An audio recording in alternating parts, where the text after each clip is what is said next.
नमस्कार. सुमनगीत भाग 4 मध्ये आपलं सहर्ष स्वागत. आपण सुमनताईंना संगीतातून आदरांजली वाहतोय, तर त्यातलाच हा पुढचा भाग आज आपण घेणार आहोत. आपल्याला माहिती आहे, सुमनताई म्हणजे त्यांच्या आवाजातील भाव उत्कटता, भाव तरलता आणि प्रासादी आवाज, अतिशय सौम्य व्यक्तिमत्व, अतिशय गोड शांत असं व्यक्तिमत्व, अतिशय उत्तम सुगृहिणी होत्या त्या, यात माहितीच आहे आपल्याला. तर अशा या अतिशय सज्जन, साध्या, सरळ अशा व्यक्तिमत्वाचा आवाजही तसाच शांत, सात्विक, एखाद्या नंदादीपाच्या प्रकाशासारखा मंद जसा तेवत तो सगळ्यांना प्रकाशमय करतो, तसं त्यांच्या आवाजात एक विलक्षण शांतता आहे की ते ऐकून श्रोत्यांच्या मनाला कुठेतरी शांतता लाभते. असा हा प्रासादिक आवाज, दैवी आवाज असं म्हणलं तरी ते चुकीचं ठरणार नाही. अशा आपल्या सुमनताईंचं आजचं हे चौथं पुष्प म्हणजे चौथा भाग. आपण साहजिकच आहे की या भागाची सुरुवात श्री गणरायाच्या वंदनाने करणार आहोत. हे भक्तिगीत जे आहे ते अतिशय सुंदर असं भक्तिगीत आहे. हे कमलाकर भागवत यांनी संगीत दिग्दर्शित केलेलं आहे. आवाजातील भावतरलता काय असते आणि प्रासादिकपणा काय असतो ते ह्यातून आपल्याला लक्षात येईलच. कार्यारंभी तुला स्मरूया, कारण विघ्ने लोळती ज्याच्या तोंडली, की ज्याच्या विघ्न त्याच्या जवळच येऊ शकत नाही, असा हा गणराज, कलेची अधिष्ठाती देवता, 14 कला आणि 64 विद्यांचा अधिपती हा श्री गणेश, त्याच्या चरणी हे प्रथम पुष्प विनम्रपणे सादर.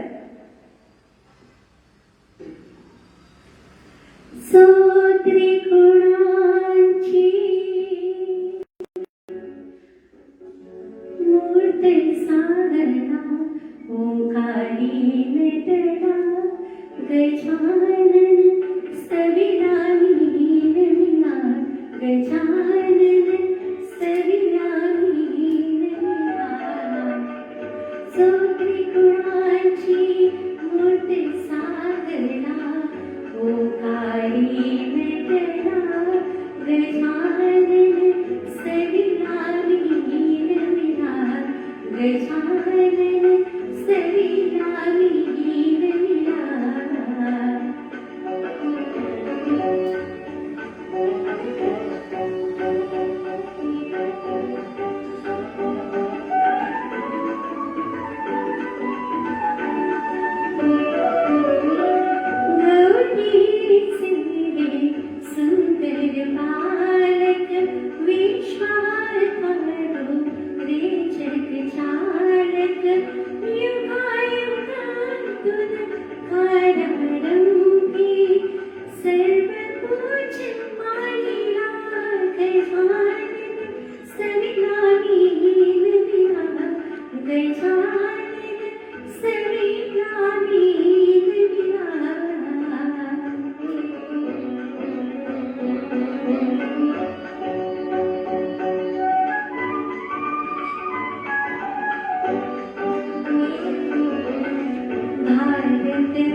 दुसरं गीत हे अतिशय सुरेख असं आपल्या भेटीला येत आहे.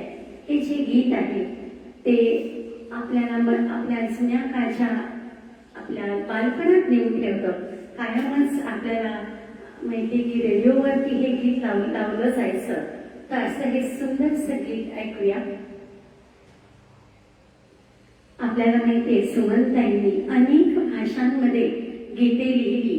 वांगी दाखल सांगायचं तर गुजराती, भोजपुरी, बघा त्यांचं भाषा शिकण्याचा त्यांना विलक्षण छंद होता आणि सर्वच भाषा त्या इतक्या सुंदर त्याच्या बरोबर उच्चारासकट म्हणायच्या. प्रत्येक गाणं त्यातला भावार्थ समजून. तर अनेक भाषा त्यांनी गायलेल्या आहे.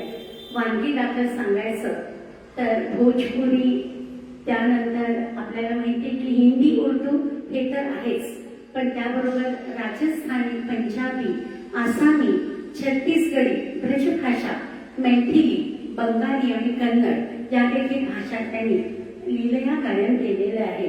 तर अशा आपल्या लाडक्या गायिकेचं हे पुढचं सुंदर संगीत आपल्याला माहितीये की अतिशय सुंदर असं त्यांचं उच्चार होते. तर त्यातलंच हे एक सुंदर संगीत ऐकूया.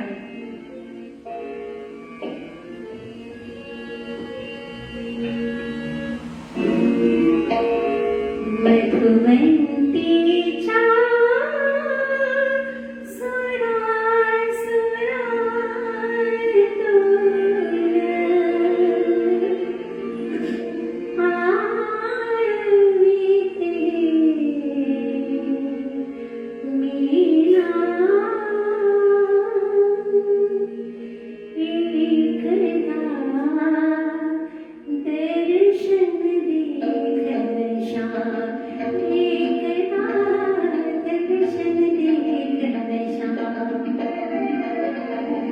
नयनी माझ्या गोकुळ बसली, नयनी माझ्या गोकुळ बसली, यमुनेची झर आली सजली, यमुनेची झर आली सजली.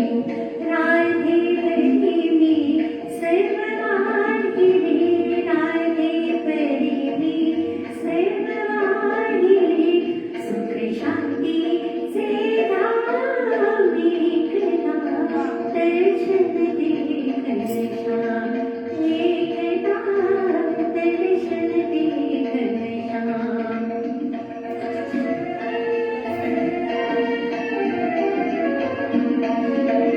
वसंतात नेसले कोचन, वसंतात नेसले कोचन, तुझ्या विना रे उदास जीवन, तुझ्या विना रे उदास जीवन. शोधित तुझला फिरते वळवळ, शोधित तुझला फिरते वळवळ. नाही जीवा विश्राम, एकदा दर्शन दे घनश्याम, एकदा दर्शन दे घनश्याम.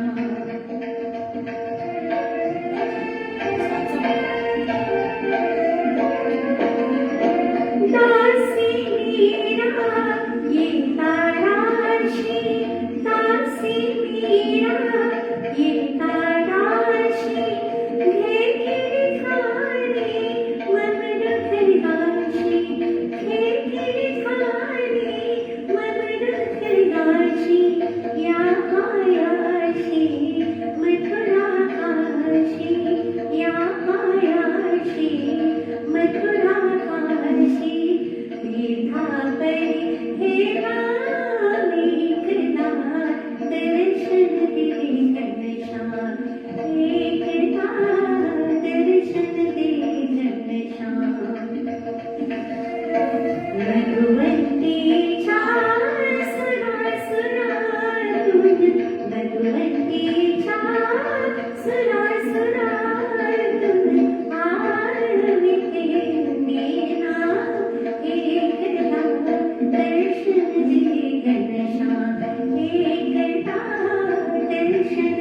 अशा मंत्रमुग्ध करणाऱ्या गीताने आपण हा दुसरा जो आहे तो गीत आपण सादर केलेलं आहे.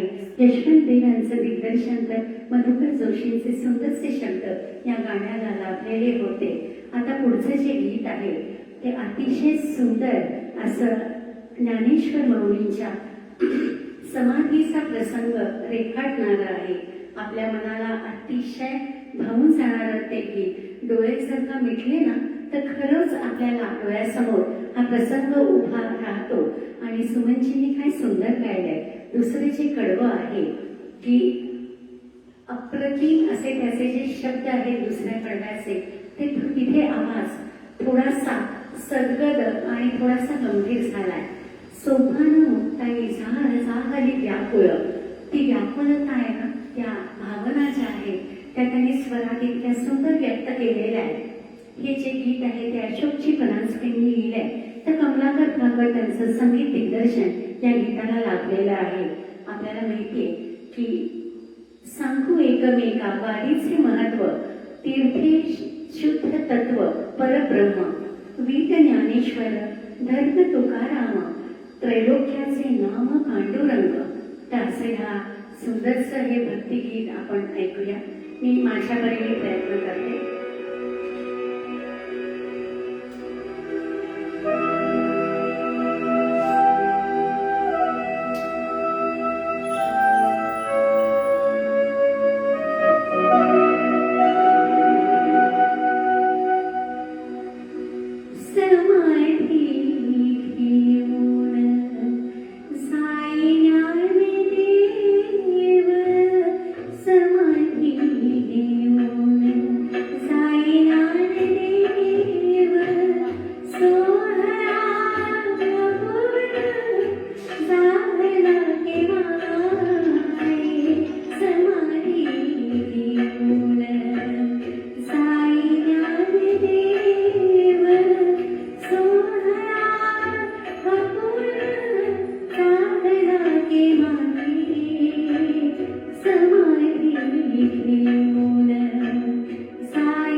सोपान मुक्ताई झाली व्याकुळ, मायेचे हे बळ राया बोले, मायेचे हे बळ राया बोले. ब्रह्माशी गाठ अमृताचे पाठ, फुटली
ज्ञानाचा पुतळा तेची विसावला कैवल्याची सारा भक्तजन समाधी घेऊन साई ज्ञानदेव सोहळा पूर्व चालला गे माये समाधी घेऊन साई ज्ञानदेव.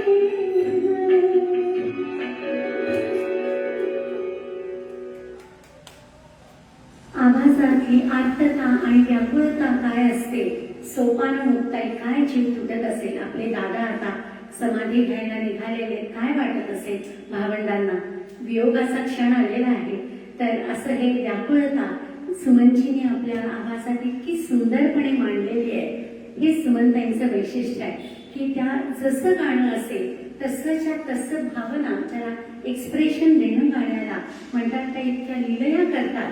तर अशा या सुंदरशा गीतात आपण नक्कीच हरवून गेलेला असाल. डोळ्यासमोर आपल्याला अक्षरशः तो प्रसंग उभा राहतो. आता पुढचं जे गाणं आहे ते आईचं महात्म्य सांगणारं गाणं आहे. तर ऐकूया ते सुंदरसं गीत. आपल्याला माहितीये की वैशाख म्हणा चित्रपटाचे श्री गडकर यांच्यावरती चित्रित हे गीत आहे.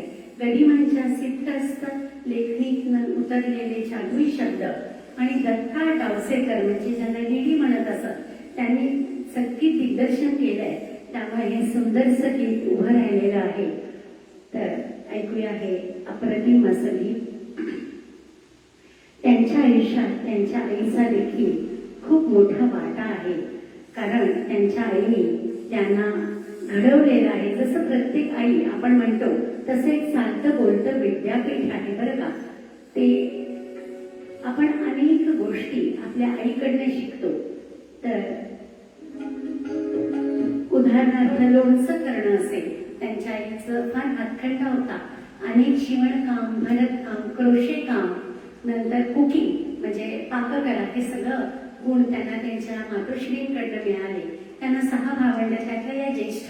त्याच्यामुळे नाही म्हणलं तरी सगळ्या कामात आईला छान मदत करणे, आईकडनं शिकून घेणे ही त्यांची शिकून घ्यायची वृत्ती असल्यामुळे त्या संसार करावं तर त्यांच्यासारखा इतका सुंदर संसार त्यांनी केला. अगदी अलीकडच्या काळात, करोना काळात त्या म्हणतात की माझ्या नातीसाठी हेअरबँड बनवले, शाल बनवली क्रोशाची, छान आयसिंगची फुलं. आपल्याला मागच्याच भागात मी म्हणलं तसं केक करणं, पेस्ट्रीज करणं, पाव करणं, यात त्यांचा हातखंडा. व्हेज बिर्याणी खावी तर त्यांच्या हातची, असं मंगला खाडीकर प्रेमाने सांगतात त्यांच्या आठवणी. तर असं हे सगळं येतो कुठून, तर ते आपल्या आईचे संस्कार असतात. त्यांच्याही आयुष्यात आईला अनन्यसाधारण महत्व होतं, जसं आपल्या सर्वांच्याच आयुष्यात असतं. तर अशा या आईचं महात्म्य सांगणारं हे सुंदर गीत ऐकूया.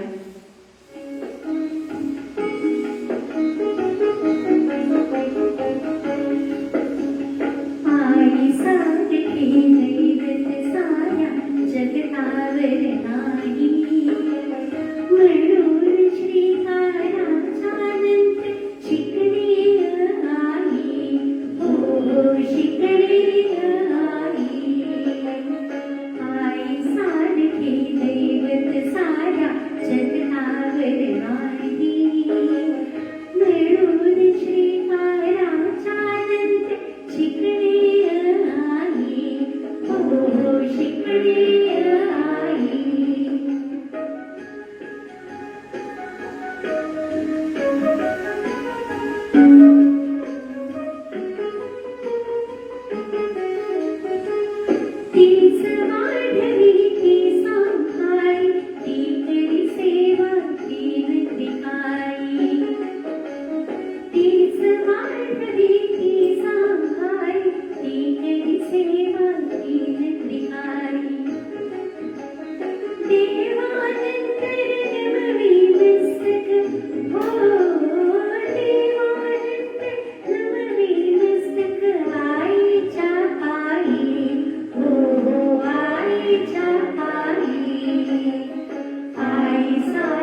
आपल्याला माहिती कुठलाही लग्न घरी जेव्हा हळदीचा कार्यक्रम असतो तेव्हा खास करून हे गीत आपण म्हणतो हे आपल्या लहानपणीची आठवण आहे.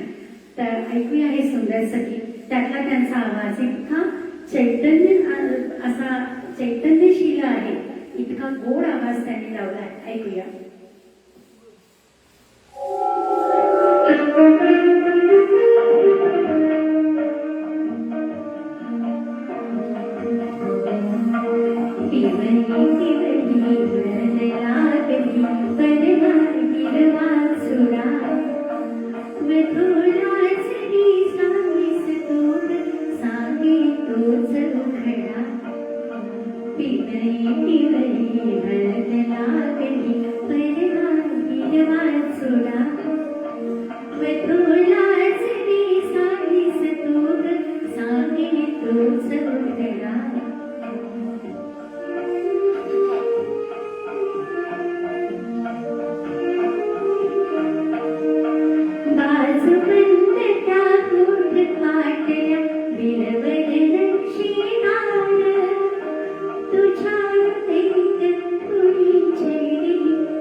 अशा या सुंदरशा वधूचं वर्णन करणारं बाजूबंद त्या गोठ पाटल्या, पूर्वीचे सुंदरसे जे अलंकार आहेत त्याचं सुंदरसं वर्णन इथे तांबूस खडा कोणी केला तुझ्या अंगठीत, असं अप्रतिम असं वर्णन त्या मुलीचं इतकं छानपणे सुमंतांनी गाऊन दाखवलंय. आता असंच एक सुंदरसं गीत की जे अतिशय रेअरपणे गायलं जातं, हे जे गीत आहे ते नूर महल या चित्रपटातलं आहे. थोडासा हॉन्टिंग इफेक्ट देण्यासाठी आपल्याला त्यांनी काय केलं सांगते की त्यांनी आवाजही तसाच काढलेला आहे. अतिशय गूढ असा आवाज त्यांनी काढला आहे. सबा अफगाणी यांचे शब्द, तर जानी बाबू कव्वाल यांचं म्युझिक डिरेक्शन या गीताला लाभलेलं आहे. गीत अतिशय सुंदर आहे आणि खरंच तो जसं हॉन्टेड सिनेमा जे असतात आपल्याला माहिती की त्याच्यात जे इफेक्ट असतात, सगळीकडे धुकं, ती एक व्यक्ती हातात मेणबत्ती घेऊन चालते, असा जो तो माहोल आहे हॉरर फिल्मचा, तो इथे इतका सुंदर त्यांनी गाण्यात व्यक्त केलेला आहे. मी प्रयत्न करते.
देखती है ना हसीन मौसम है, हर तरफ एक अजीब आलम है।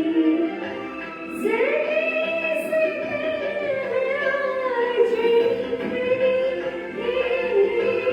जैसे तारे ज़मीं पे बिखरे हैं, जैसे तारे ज़मीं पे बिखरे हैं।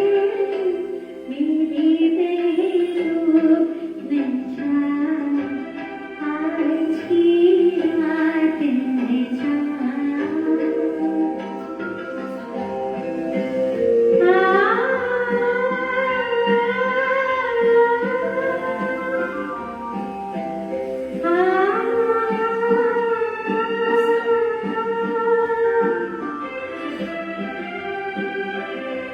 नहीं काटे इंतजार के दिन, तब कहीं आए बहार के दिन। यूं न जाने की क्षमा गुल लगे, अभी देखा नहीं है जीत लगे, अभी देखा नहीं है जीत लगे। मेरी महबूब ने चाहा, आज की रात में चाहा। होने वाली सहर थोड़ी देर और है, मेरी महबूब ने चाहा, आज की रात में चाहा।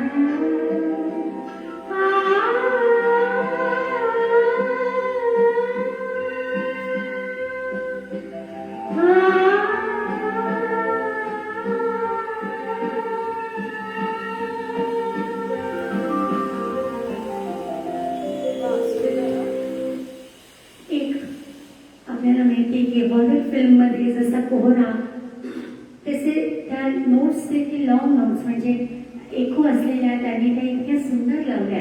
हीच त्यांची खासियत आहे की अतिशय भावपूर्ण ते गाणं बनवायचं. तर अशा या सुंदरशा गीतानंतर आपण थोडं त्यांच्या व्यक्तिमत्वाविषयी आणि त्यांना मिळालेल्या पुरस्कारांविषयी जाणून घ्या. आणि मग याची सांगता आकाश कंकुरुमी या सुंदरशा भावगीतांनी होईल. भक्तिगीतच आहे ते. आणि महत्वाचं म्हणजे अतिशय आयुष्यभर त्यांची कष्ट केले, अतिशय कष्ट केले. त्यानंतर त्यांना आपल्याला माहितीये पी सावळाराम पुरस्कार त्यांना मिळालेला आहे. इट्स लाईक लाईफ टाईम अचिव्हमेंटसाठी. तर हा जनकवी पी सावळाराम पुरस्कार हा असं त्या समजतात. तसेच त्यांनी अनेक परदेशात देखील दौरे केलेले आहेत. BBC लंडन येथे, वेस्ट इंडिज येथे, अमेरिका, US, इंग्लंड अशा अनेक ठिकाणी त्या गेलेल्या आहेत. आणि त्यांना माहिती आहे की अनेक दादासाहेब फाळके पुरस्कारांनी देखील त्या सन्मानित आहेत.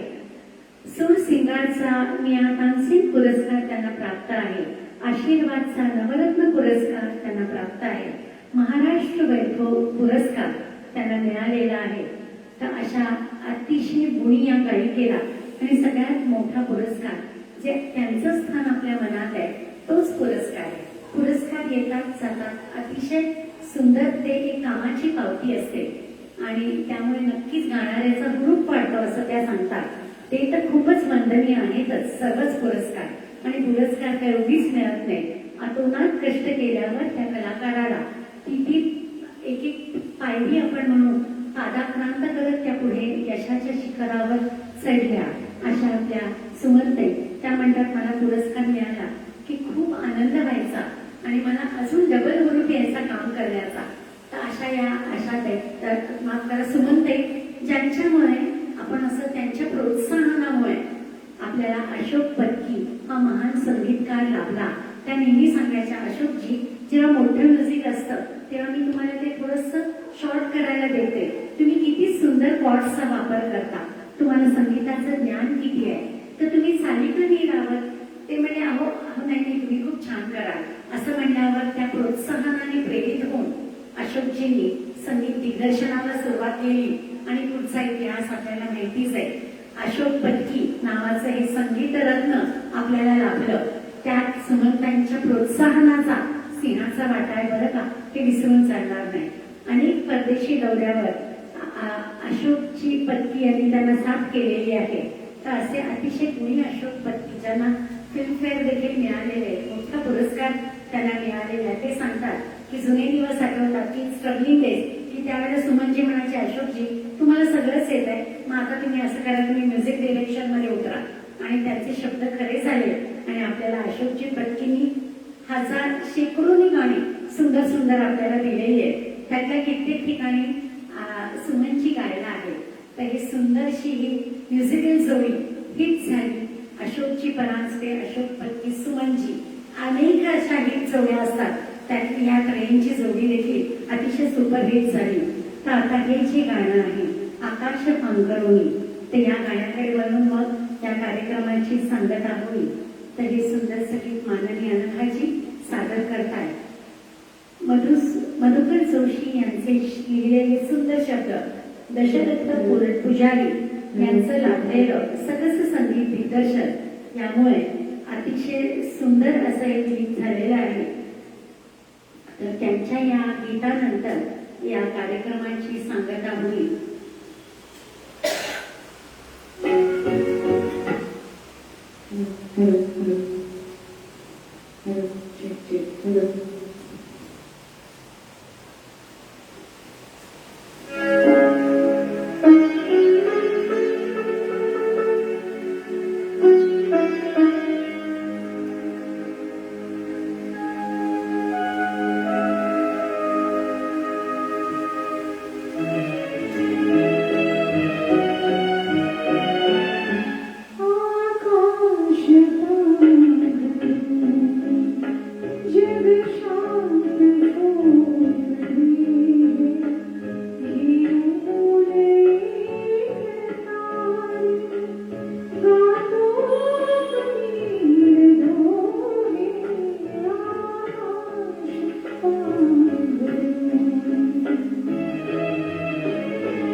ह्या पुण्यातल्या प्रसिद्ध गायिका यांच्या आवाजात हे गीत त्यांनी सादर करून सगळीकडे खरोखर एक वेगळी शांतता पसरलेली आहे. इतकं सुंदर झालं गाणं.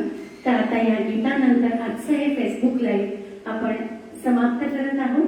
भेटूया पुढच्या भागात. काही चुकल्या क्षमस्व. आपल्याला माहिती आहे की आपल्या लाडक्या सुमनजींची अनेक गाणी आहेत. त्यातली कित्येक गाणी त्या नवीन पिढीने ऐकली सुद्धा नसती. म्हणूनच अतिशय आम्ही प्रत्येक गाणं त्यांचं घ्यायचा प्रयत्न करतोय की अजूनही त्यांची अनेक गाणी आहेत. वानगी दाखल सांगायचं तर संसार मंदिरिया आनंद मनी माईना तुझ्या या बोटाला काना असं काहीतरी आहे. का मोगरा फुलेना हे देखील त्यांनीच गायलेलं गाणं आहे. या नव्या सुखाला काय म्हणून घर हीच राजधानी रचल्या कुणी या प्रेमकथा. ही नावं आपल्याला फारशी नवीन पिढीला तर माहितीच नसते. तर आपण जर का ही गाणी गायली नाहीत सतत तर मला अगदी साधी गोष्ट सांगा की जे सांस्कृतिक लोण आहेत आपले हे पुढच्या पिढीपर्यंत कसे जातील. नवीन संगीत हे सुंदरच आहे कारण मुळात संगीतच सुंदर आहे. ज्यात स्वर आहे ते सगळंच खूप सुंदर आहे. पण ही आपली ना सांस्कृतिक ठेव आहे असं माझं वैयक्तिक मत आहे. आणि ती सारखी सारखी आपण गायली तर नक्कीच नवीन पिढीला देखील तितकेच त्या गाण्यांची गोडी निर्माण होईल. जसे आम्ही लहानाचे मोठे झालो हीच सगळी गाणी रेडिओवर ऐकताना सकाळच्या भक्ती संगीताच्या कार्यक्रमात रेडिओच्या त्यातली कित्येक गाणी जाता येता आम्ही ऐकलेली आहे आणि आमच्या मनावरती ठसलेली देखील आहे. तसंच आपण ही सतत गात राहिलो तर साहजिकच आहे त्या गाण्याविषयी प्रेम ओढ ही नवीन पिढीला देखील वाटायला लागेल. पण त्यासाठी ती गायली गेली पाहिजे बरं का. हा कळीचा मुद्दा आहे. तर आपण अशाच नवनवीन गाण्यांबरोबर आहेत जुनीच पण आमच्यासाठी ही जी काही गाणी आहेत ती आम्ही देखील पहिल्यांदाच तयार करतोय. त्यामुळे काही चुकल्या क्षमस्व. आपण सांभाळून नेहमीच घेता तसेच यावेळेलाही सांभाळून घ्या आणि असंच फेसबुक लाईव्हला येत राहा. आपण आला इतका अमूल्य वेळ देऊन आपला आमचा फेसबुक लाईव्ह बघितला त्याबद्दल सर्व प्रेक्षकांचे अतिशय मनापासून आभार प्रदर्शित करून आजचा हा एपिसोड भाग सुमनगीत भाग 4 इथेच आपण संपवूया आणि भेटूया पुढच्या भागात. धन्यवाद.